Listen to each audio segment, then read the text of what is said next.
नमस्कार दोस्तों, मैं हूं आपका दोस्त, आपका होस्ट आर के, और आप देख रहे हैं आर के ट्रेडिंग। तो दोस्तों, तारीख है आज 11 जून 2025 और यहाँ पे 12 जून 2025 के लिए बैंक निफ्टी और निफ्टी के एनालिसिस लेकर आपके सामने मैं हाजिर हूँ। वीडियो और एनालिसिस पसंद आए जरूर फीडबैक करिए, कमेंट करिए। और आर के trading mobile app, Telegram channel, साथ ही व्हाट्सएप चैनल को आप ज्वाइन कर सकते हैं फ्री ऑफ कॉस्ट में लाइव मार्केट में कॉल्स के लिए। तो चलिए शुरुआत करता हूँ और सबसे पहले मैं अपना व्हाट्सएप नंबर आपको बता दूँ, स्क्रीन पे लिख देता हूं ताकि कोई दिक्कत ना हो। और यहाँ पर पेन टूल को ओपन कर लिया।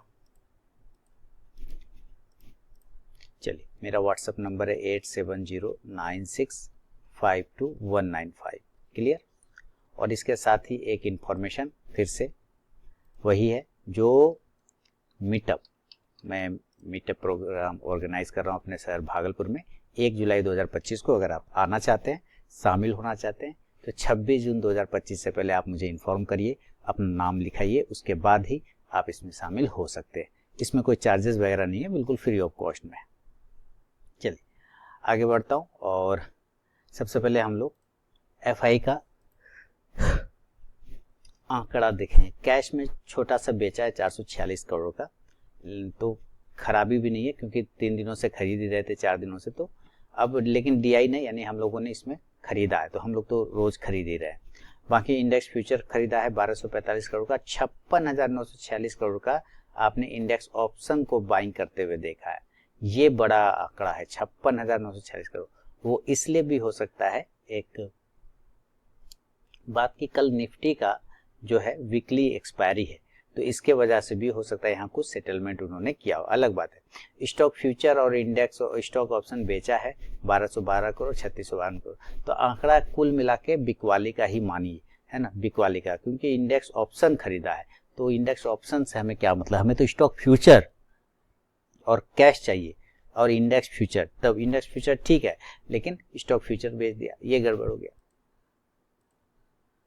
खैर चलिए, अभी जो सस्टेन कर रहा है वो 56,450 के आसपास में सस्टेन कर रहा है। तो अपने लोअर लेवल को इसने ब्रेक करने का पूरा कोशिश किया। आज का लो देखिए 56,400 के आसपास में, 56,400। अब कल वापस से अगर ये अपने 56,400 के नीचे निकलता है तो आपको सेल बन सकता है और टारगेट 56,300 से फिर 56,000 का टारगेट मिलेगा। और इस कंडीशन से पुट ऑप्शन आप 56,400 का ही लेके चल सकते हैं। याद रखिए 56,000 पे कल भी ये बात है कि ऑप्शन डेटा मजबूत है, जो कि अभी हम लोग देखेंगे क्या 56,000 से नीचे और जा सकता है, तो उसकी चर्चा हम लोग यहाँ पे करेंगे। फिलहाल बाइंग का अगर हम देखेंगे तो बाइंग के लिए थोड़ा सा लेवल चेंज करना पड़ सकता है। 15 मिनट के चार्ट पे आएंगे और बाइंग अब जो होगा वो होगा 56,550 के ऊपर।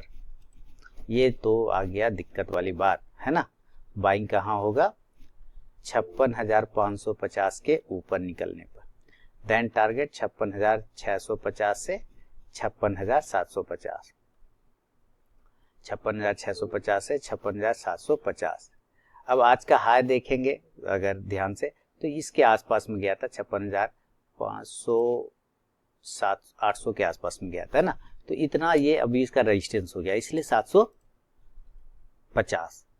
इसके ऊपर अगर ये टिक गया तो 56,850 से फिर 56,900 तक जाएगा, जो कि इसका बहुत बड़ा इंपॉर्टेंट रेजिस्टेंस है। हालांकि इसका संभावना तो कम है, लेकिन फिर भी होने को कुछ भी हो सकता है। 56,600 का कॉल ऑप्शन लेके चला जा सकता है। अभी आप यहाँ पे ध्यान से देखिए,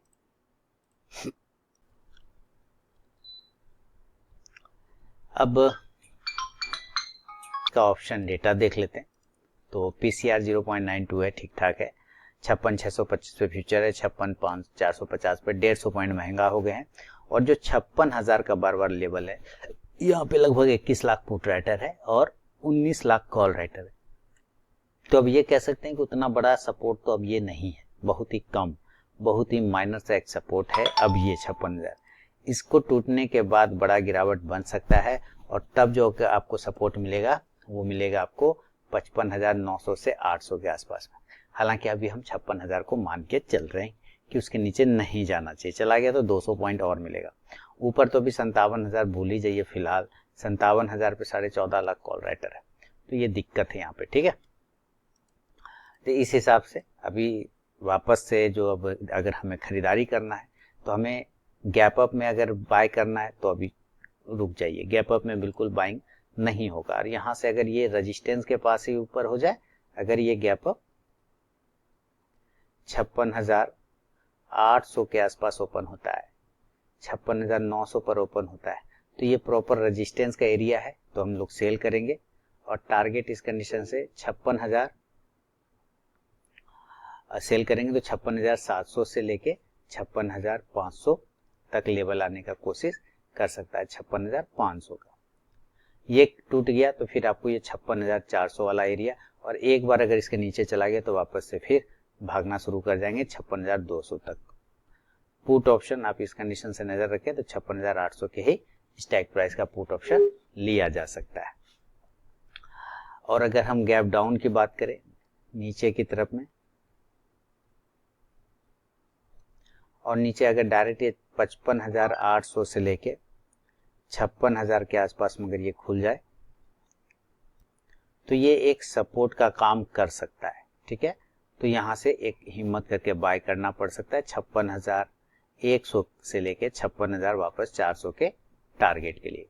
कॉल ऑप्शन की तरफ नजर रखें तो 56,000 के ही स्ट्राइक प्राइस का। यह है बैंक निफ्टी। अब निफ्टी की तरफ की अगर हम बात करें तो निफ्टी का है कल वीकली एक्सपायरी। चलिए हम लोग निफ्टी का लेवल देखते हैं। सबसे पहले ऑप्शन डेटा देख लेंगे। 0.87 है हमारा पीसीआर, और विक्स ठीक है 13.5, फ्यूचर 200 पर है, सस्टेन कर रहे हैं, स्पॉट में 140 पर, तो 60 पॉइंट हम महंगा है, ठीक है। अब यहाँ पर हम एट द मनी 25,150 पर है, तो यहाँ पे लगभग 54 लाख से ज़्यादा आपका कॉल राइटर है और पुट राइटर 45 लाख है। तो पहला मेक और ब्रेक लेवल तो यही एरिया है। आप 25,100 भी पकड़ सकते हैं क्योंकि यहाँ पे 88 लाख आपका पुट राइटर है। तो ये कह रहा है कि हम 25,100 के नीचे नहीं जाएंगे। अगर इनके सेल आ गया तो ये फिर सीधे 25,000 पर आएगा, क्योंकि यहाँ पे लगभग 92 लाख पुट राइटर है, कॉल राइटर 32 लाख है। 25,000 के नीचे नहीं जाएगा, इतना तो ठीक है। चलिए ऊपर की तरफ, तो ऊपर की तरफ हम 25,200 300 को भी ब्रेक नहीं कर पा रहे। आप ध्यान से देखिए, सबसे पहले तो 1 करोड़ से ज्यादा कॉल राइटर आपका 25,200 पे ही है। जब तक यही शॉर्ट कवर नहीं करेगा तब तो ऊपर का चांस ही भूल जाइए, है ना। हाँ, अगर ये 25,200 टूट जाता है तब हम 25,300 तक जा सकते हैं। तो अभी हमें ऊपर का रेंज 25,200 को पकड़ के चलना पड़ सकता है। और ये देखिए बहुत ही अच्छे जगह पर खड़ा है। अगर ये टूटता है, अगर इस एरिया को 25,075 के नीचे अगर निकल जाता है तो सेलिंग करने का मौका बन सकता है। लेकिन पहला सेल बनेगा इस एरिया के नीचे जो कि सपोर्ट बना रहा है, और उसका भाव है 25,100। सेल के लिए 25,100 के नीचे सेल करेंगे, और टारगेट इस कंडीशन से 25,050 से लेके 25,000। हालांकि 25,000 के नीचे नहीं जाना चाहिए क्योंकि आपने यहाँ पे सपोर्ट बहुत अच्छा देखा है। एक बफर जोन रख सकते हैं 24,950 तक का, हालांकि उसकी जरूरत पड़ना नहीं चाहिए। पुट ऑप्शन 25,100 के ही स्ट्राइक प्राइस का, लेकिन नेक्स्ट एक्सपायरी वाला, क्योंकि कल इसका वीकली एक्सपायरी है। ऊपर की तरफ में एक छोटा सा कंसोलिडेशन एरिया है, हम इस एरिया के ऊपर निकलने का वेट करेंगे तब बाय करेंगे, और इसका भाव आता है 25,175 के ऊपर। कितना के ऊपर? 25,175। 25,175 के ऊपर निकलने पर बाय करेंगे, और टारगेट इस कंडीशन से हो जाएगा 25,200 छोटा वाला। यहाँ पर 1 करोड़ कॉल राइटर है। अगर ये 15-20 मिनट इसके ऊपर सस्टेन कर गया, देन आप 25,250 से 25,300 तक जा सकते हैं। क्लियर है? कॉल ऑप्शन इस कंडीशन से आप 25,150 का नेक्स्ट एक्सपायरी का लेके नेक्स्ट एक्सपायरी वाला चला जा सकता है। ये अगर गैप अप और गैप डाउन ये भी अगर खुल जाता है, गैप अप ऊपर, और ये डायरेक्टली 25,200 से लेके 250 के रेंज में खुलता है, तो अभी हमने क्या देखा कि यहाँ पे 1 करोड़ से ज्यादा कॉल राइटर है, यानी ओपन स्टेज बहुत हेवी है। तो यहाँ पर आपको सेलिंग देखने को बन सकता है, और टारगेट आपका 25,150 से फिर 25,050 तक आ सकता है नीचे। पुट ऑप्शन आप इस कंडीशन से नजर रखेंगे तो पुट ऑप्शन आप 25,150 के स्ट्राइक प्राइस का। और अगर ये गैप डाउन होता है यानी कि नीचे खुलता है, तो नीचे आपको 25,000 के जितना नजदीक मिले उतना जल्दी बाइंग आ जाएगा। टारगेट इस कंडीशन से 25.50 से लेके यहाँ पे भी 25,150 तक का। कॉल ऑप्शन आप इस कंडीशन से 25,000 का स्ट्राइक प्राइस का रख के चल सकते हैं, वो भी नेक्स्ट एक्सपायरी वाला। तो ये निफ्टी और बैंक निफ्टी का विश्लेषण है दोस्तों 12 जून 2025 थर्सडे के लिए। पसंद आया तो जरूर फीडबैक करें, कमेंट करें। मैं मिलूंगा नेक्स्ट वीडियो में, तब तक के लिए बहुत बहुत धन्यवाद।